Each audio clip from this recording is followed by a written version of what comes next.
Madam जी दूध. गण्या तू घरी आहेत का कोणी? हो पप्पा आहेत. बहीण ते तुझा बाप ड्युटीवर नाही गेला काय? नाही आज सुट्टी आहे ना. तर मी तुला भेटावासाठी पूर्ण मूड मध्ये आलो. तू आता एक काम कर, तुझ्या बापाला या दुधामध्ये भांगची गोळी टाकून दे. धत माय मी असे काम नाही करत. तुला किती वेळ सांगलोय हा दूधवाला घराच्या बाहेर आल्यावर आपण घराच्या बाहेर नाही येऊ आता म्हणून. पप्पा तू तर म्हणली तुझा बाप अंडर आहे म्हणून. बहीण हा माकुट बाहेर आहे. मग मी अंडर येतो म्हणलो तर काऊन नाही येऊ दिलीशी? अबे चुपचाप दूध दे आणि निघ. पप्पा थोड्या वेळ तुम्ही अंदर नको जा.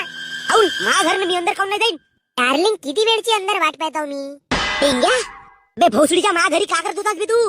ही कोणी नसतानी का करत होत्या बे तुम्ही दोघंही अंदर?